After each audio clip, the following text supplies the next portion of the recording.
Good morning +1 class. बेटा ਅੱਜ ਦਾ ਜੋ ਟੌਪਿਕ ਆਪਾਂ ਕਰਨ ਲੱਗੇ ਹਾਂ ਆਪਣੇ ਟੌਪਿਕ ਦਾ ਨਾਮ ਹੈ law of conservation of linear momentum. ਦੇਖੋ ਲੀਨੀਅਰ ਮੋਮੈਂਟਮ ਬਾਰੇ ਆਪਾਂ ਪੜ ਚੁੱਕੇ ਹਾਂ ਪਹਿਲਾਂ ਹੀ, ਹੈ ਨਾ। ਲੀਨੀਅਰ ਮੋਮੈਂਟਮ ਕੀ ਹੁੰਦਾ ਹੈ? It is the product of m into v, mass of the body and it's velocity. ਦੇਖੋ ਲਾ ਆਫ ਕੰਜ਼ਰਵੇਸ਼ਨ ਦਾ ਕੀ ਮਤਲਬ ਹੈ ਕਿ ਜਦੋਂ ਕੋਈ ਬੋਡੀ ਦਾ ਲੀਨੀਅਰ ਮੋਮੈਂਟਮ ਦੀ ਆਪਾਂ ਗੱਲ ਕਰੀਏ ਉਹ ਹਮੇਸ਼ਾ ਕੀ ਰਹਿੰਦਾ, ਉਹਦਾ ਕਾਂਸਟੈਂਟ ਰਹਿੰਦਾ ਹੈ ਨਾ। मतलब डिफाइन करन लगे for an isolated system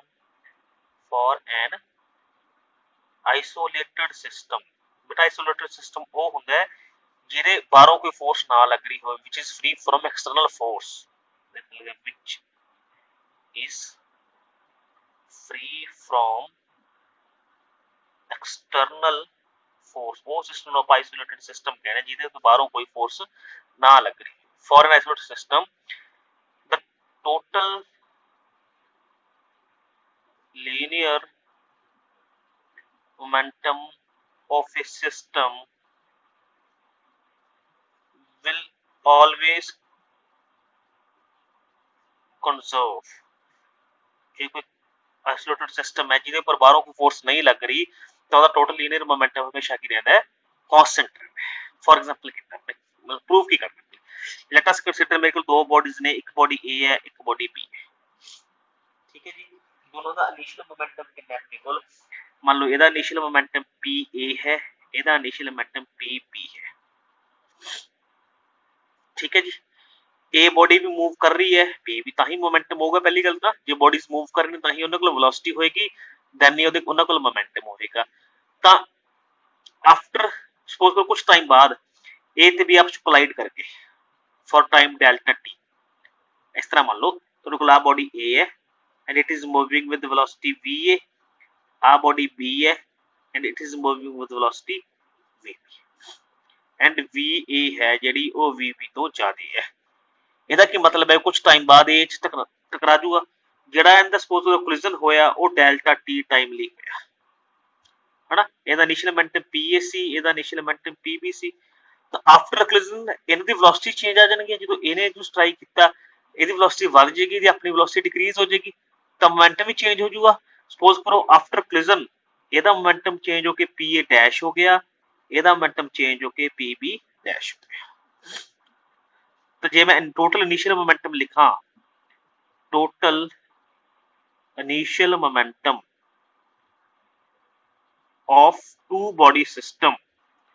two body मतलब ए ते बी दोनों का combine, two body system before collision, collision होने तो पहला उन्हां दा मोमेंटम कितना सीगा? दोनों का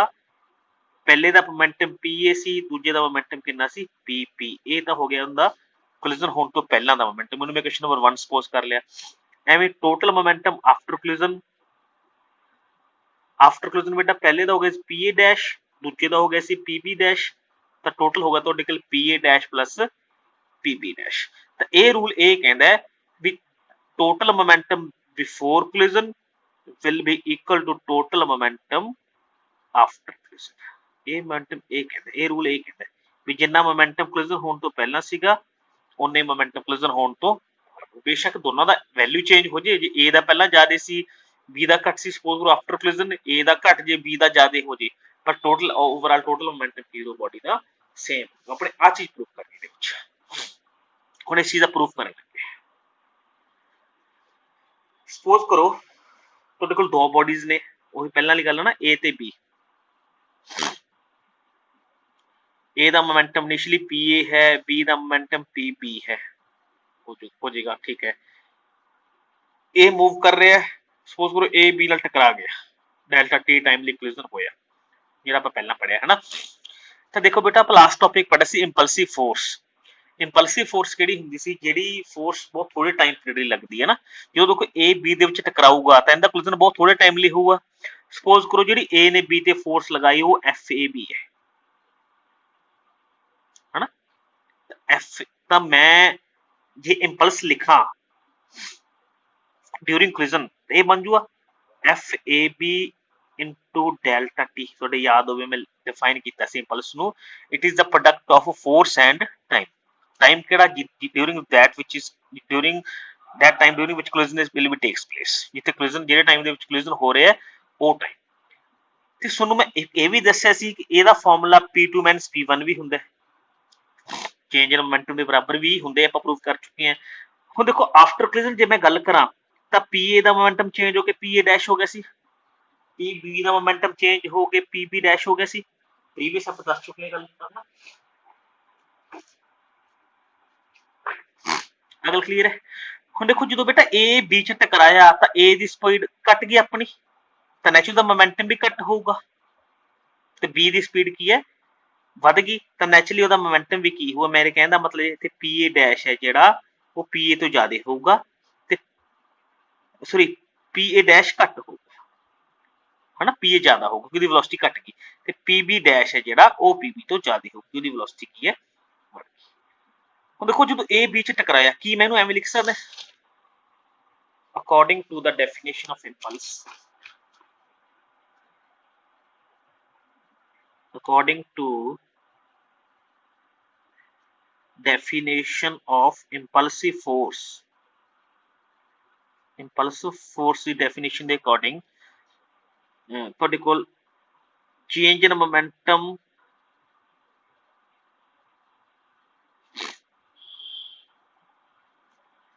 of body A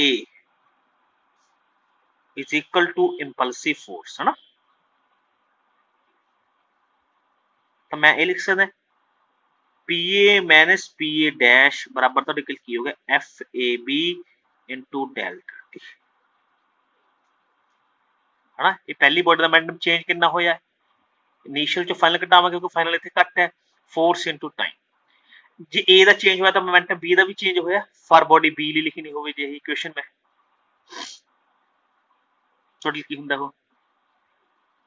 PB dash, हुण ते डैश वाली वेलोसिटी ज्यादा है, इज इक्वल टू, ਹੁਣ देखो बेटा जे A B ਤੇ फोर्स लाई है ਤਾਂ B भी A ਤੇ ਲਗਾਊਗਾ, ਨਿਊਟਨ ਥਰਡ लाई ਹੀ ਕਹਿੰਦਾ, ਉਹਦੀ ਫੋਰਸ ਨੂੰ ਮੈਂ FBA ਲਿਖ ਲਿਆ। ਹਾਂ ਇਹ ਫੋਰਸ ਜਿਹੜੀ ਹੈ ਜਿਹੜੀ ਕਿ A ਨੇ B ਤੇ ਲਗਾਈ, B ਨੇ A ਤੇ ਲਗਾਈ ਹੈ, ਤਾਂ ਕੋਲਿਜ਼ਨ ਦਾ ਡੈਲਟਾ T ਟਾਈਮ ਲਈ ਹੋਇਆ। ਇਹਨੂੰ ਕੁਐਸਚਨ ਆ impulse the definition ਲਗਾਤੀ for body A ਆ फॉर बॉडी B, ठीक है जी। बट जे मैं न्यूटन थर्ड ला अप्लाई करदा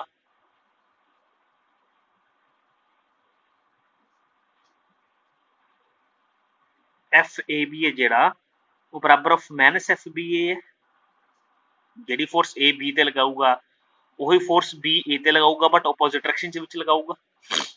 जिथे FBA है या जिथे FAB है उत्थे मैं ये क्वेश्चन पुट कर सकदा, मैं FBA दी जगह ते मैं माइनस ऑफ FA है ना, एनु मैं माइनस इधर ले आओ, जिथे भी FBA लिखिया होगा मैं उदी जगह ते की पुट कर ला माइनस FA पुट कर ला FAB, put that value of FBA in equation number 4, तो की बन जाएगी PB dash minus PB is equal to minus of FAB into delta।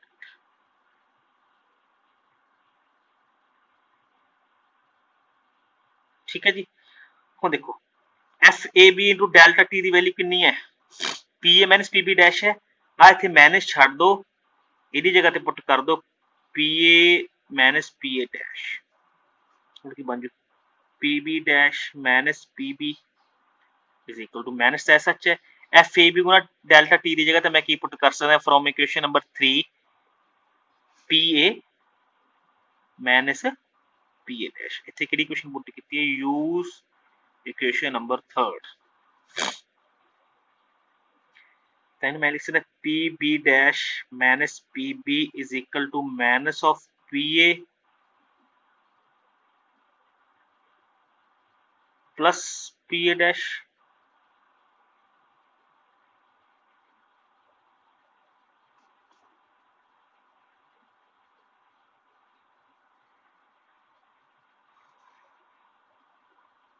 ठीक है जी। ठीक है देखो बेटा इत्थे ना PB डैश डैश वाले एक पासे इकट्ठे कर लो, ये बन गया PB dash plus PA dash is equal to PA, इधर PB माइनस इधर क्या बन गया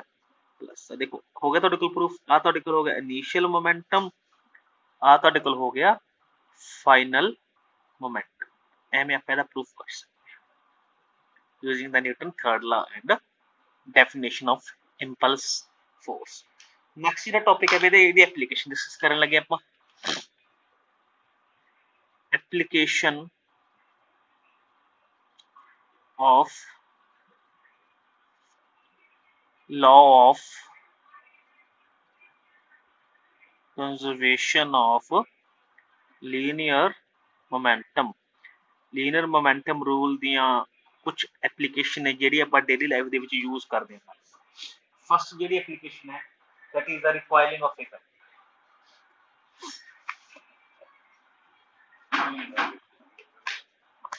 recoiling of a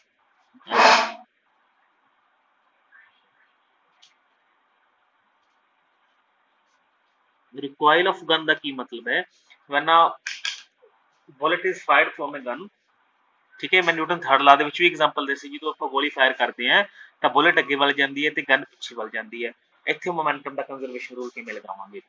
ਜਾਂ ਤੋਂ ਕੀ ਫਾਈਂਡ ਕਰ ਸਕਦੇ ਆਪਾਂ let us suppose v1 is the velocity of the gun ਜਿਹਦੇ ਨਾਲ ਗਨ ਪਿੱਛੇ ਵੱਲ ਜਾਂਦੀ ਹੈ ਤੇ v2 ਤੁਹਾਡੇ ਕੋਲ velocity ਕੀ ਹੈ velocity of bullet ਜਿਹਦੇ ਨਾਲ ਤੁਹਾਡੀ ਬੁਲਟ ਅੱਗੇ ਵੱਲ ਜਾਂਦੀ ਹੈ ਠੀਕ ਹੈ m1 ਹੈ ਜਿਹੜਾ ਉਹ ਮਾਸ ਆਫ ਗਨ ਹੈ ਤੇ ਜਿਹੜਾ ਤੁਹਾਡੇ ਕੋਲ m2 ਆ ਤੁਹਾਡੇ ਕੋਲ ਕੀ ਹੈ velocity of gun sorry m2 mass of gun ਆ ਗੱਲ ਕਲੀਅਰ ਹੈ ਠੀਕ ਹੈ ਬੇਟਾ ਹੁਣ ਦੇਖੋ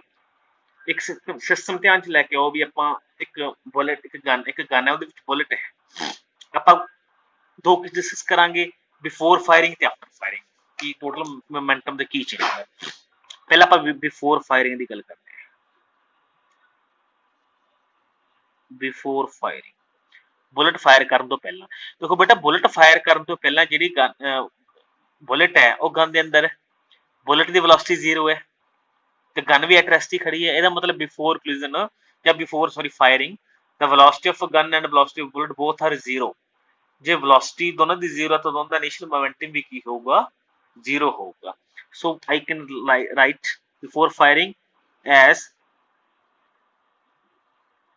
bullet and gun both are at rest position ਦੋਨੇ ਕਿਹੜੀ ਪੋਜੀਸ਼ਨ ਦੇ ਵਿੱਚ ਨੇ rest position ਤੇ ਨੇ before firing so their individual momentum कह लो या total their momentum will be 0 उनका momentum की होएगा 0 होएगा ਤਾਂ मैं लिख सकदा मतलब momentum मैं p1 लिख लिया दोनों का combined momentum will be 0 ये होगा before firing now after firing now after firing ਕੀ ਹੋ ਜਾਊਗਾ ਦੇਖੋ ਜਦੋਂ ਫਾਇਰ ਕੀਤਾ ਤੁਹਾਡੇ ਕੋਲ ਬੁਲਟ ਅੱਗੇ ਵੱਲ ਚੱਲੇਗੀ ਗਨ ਪਿੱਛੇ ਵੱਲ ਚੱਲੇਗੀ ਗਨ ਦੀ ਵੈਲੋਸਿਟੀ ਮੈਂ v1 ਸਪੋਜ਼ ਕਰ ਰੱਖੀ ਹੈ ਬੁਲਟ ਦੀ ਵੈਲੋਸਿਟੀ ਮੈਂ ਕਿੰਨੀ ਸਪੋਜ਼ ਕਰ ਰੱਖੀ ਹੈ v2 ਠੀਕ ਹੈ ਤਾਂ ਦੋਨਾਂ ਆਪਣਾ ਆਪਣਾ ਮਾਸ ਵੀ ਮੈंने ਮੈਂਸ਼ਨ ਕਰ ਰੱਖੇ ਹੈ m1 m2 ਹੈ ਨਾ ਤਾਂ ਮੋਮੈਂਟਮ ਆਫ ਗਨ ਕਿੰਨਾ ਹੋ ਜਾਏਗਾ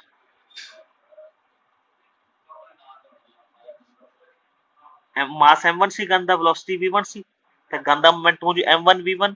ਇਹ ਮੋਮੈਂਟਮ ਆਫ ਬੁਲਟ ਦੇਖਣਾ ਹੋਵੇ तो कितना बन जू m2 टोटल मोमेंटम देखना होवे आफ्टर फायरिंग तो कितना बन जू m1 v1 प्लस m2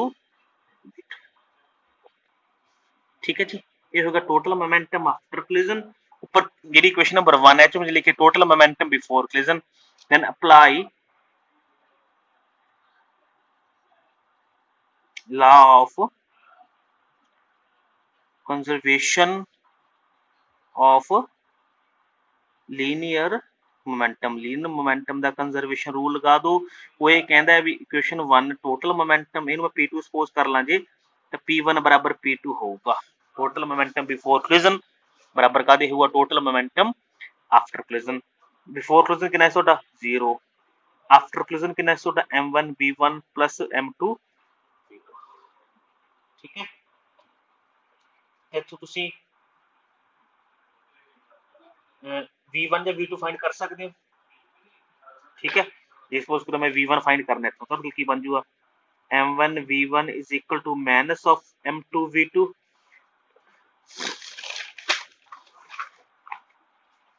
ये ਤੁਸੀਂ ਤੁਸੀਂ ਬੇਟਾ m1 फाइंड v1 फाइंड करना तो ਕੀ ਬਣ ਜਾਊ minus m2 v2 over m ਇੱਥੋਂ ਦੇਖੋ ਤੁਹਾਨੂੰ ਇੱਕ ਗੱਲ ਤੇ ਇਹ ਪਤਾ ਚੱਲ ਗਈ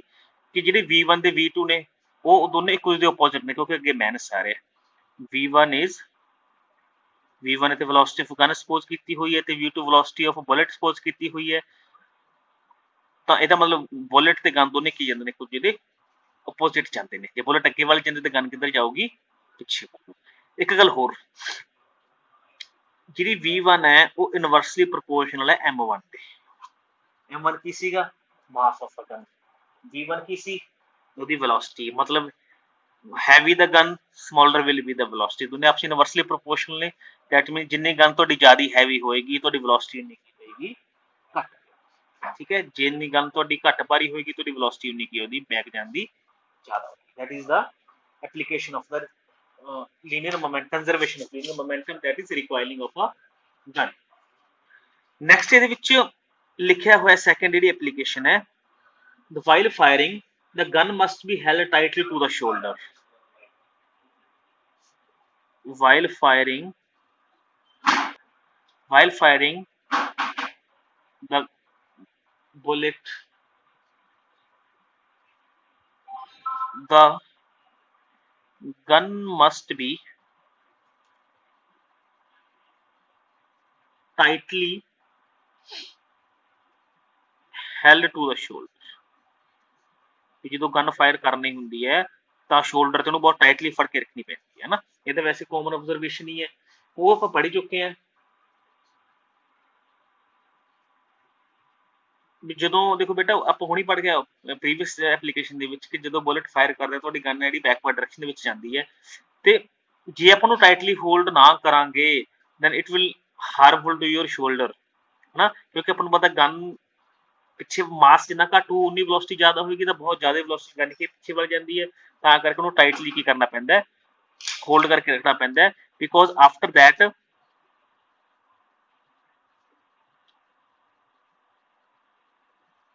मतलब कह लो after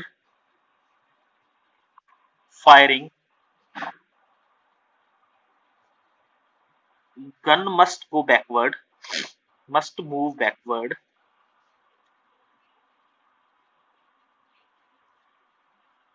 with velocity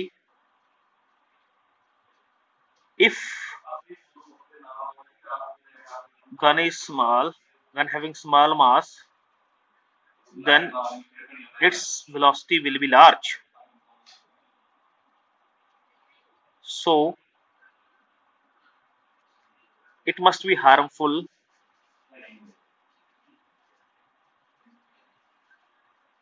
for shoulder if not tightly held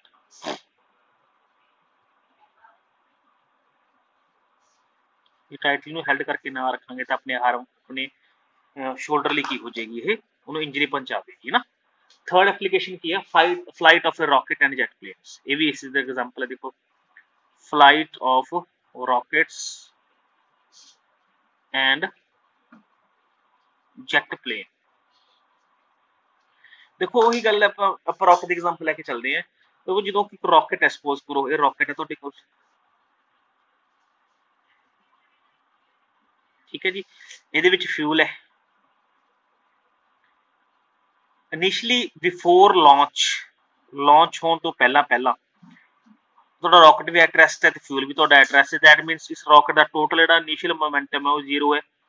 rocket launch ਹੋਣ ਤੋਂ ਪਹਿਲਾਂ ਜਿਵੇਂ ਆਪਾਂ ਗਨ ਦੀ ਕੇਸ ਪੜਿਆ ਸੀ ਬਟ ਆਫਟਰ ਲਾਂਚ ਜਿਹੜਾ ਰੌਕਟ ਉੱਪਰ ਵੱਲ ਜਾਂਦਾ ਮੰਨ ਲਓ ਦੀ ਵੈਲੋਸਿਟੀ v ਹੈ ਜਿਹੜੀ ਗੈਸਸ ਨੇ ਪਿੱਛੇ ਵੱਲ ਨਿਕਲਦੀਆਂ ਮੰਨ ਲਓ ਦੀ ਵੈਲੋਸਿਟੀ v2 ਹੈ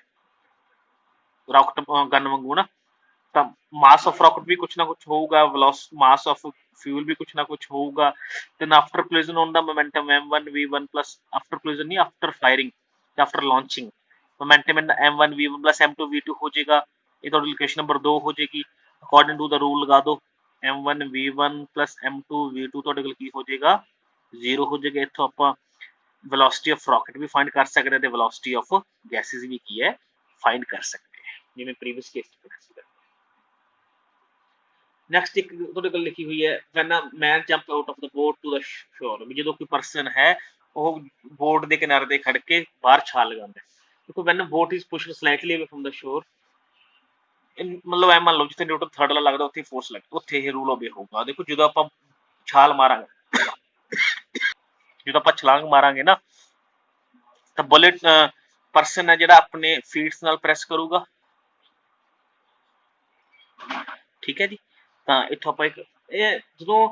ਦੇਖੋ ਜੰਪ ਮਾਰੇਗਾ ਬਾਹਰ ਹੈ ਨਾ ਕਿਨਾਰੇ ਤੇ ਤਾਂ ਉਹ ਆਪਣੇ ਫੀਟ ਨਾਲ ਜਿਹੜੀ ਬੋਟ ਹੈ ਉਹਨੂੰ ਪਿੱਛੇ ਲੈ ਕੇ ਜਾਏਗਾ,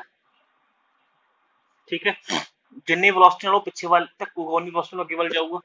ਇਨੀਸ਼ੀਅਲੀ ਬੋਟ ਤੇ ਪਰਸਨ ਦੋਨੇ ਐਟ ਰੈਸਟ ਸੀਗੇ, ਜਦੋਂ ਛਲਾਂਗ ਮਾਰੀ ਤਾਂ ਇੱਕ ਅੱਗੇ ਵੱਲ ਜਾਊਗਾ ਇੱਕ ਪਿੱਛੇ ਵੱਲ ਜਾਊਗਾ, ਉੱਪਰਲਾ ਰੂਲ ਲੱਗ ਜੂਗਾ। ਮੰਨ ਲਓ ਪਰਸਨ ਦੇ ਅੱਗੇ ਜਾਂਦੀ ਵੈਲੋਸਿਟੀ v1 ਸੀ, ਬੋਟ ਦੀ ਪਿੱਛੇ ਜਾਂਦੀ ਵੈਲੋਸਿਟੀ v2 ਸੀ, then ਇਹੀ ਰੂਲ ਲਗਾ ਕੇ ਆਪਾਂ ਉਹਦੀ ਵੈਲੋਸਿਟੀ ਕੀ ਹੈ ਫਾਈਂਡ ਕਰ ਸਕਦੇ। ਇੱਕ ਇਸ ਤਰ੍ਹਾਂ ਦੇ ਕੁਝ ਐਪਲੀਕੇਸ਼ਨ ਨੇ ਬੇਟਾ ਜਿਹੜੀਆਂ ਕਿ ਤੁਹਾਨੂੰ ਕੀ ਹੈਲਪ ਕਰਦੀਆਂ to discuss the Newton's conservation of ਦਾ ਲੀਨੀਅਰ ਮੋਮੈਂਟਮ। ਨੈਕਸਟ ਜਿਹੜਾ ਟੌਪਿਕ ਹੈ ਤੁਹਾਡੇ ਕੋਲ ਇਹ topic name is equilibrium of concurrent forces. equilibrium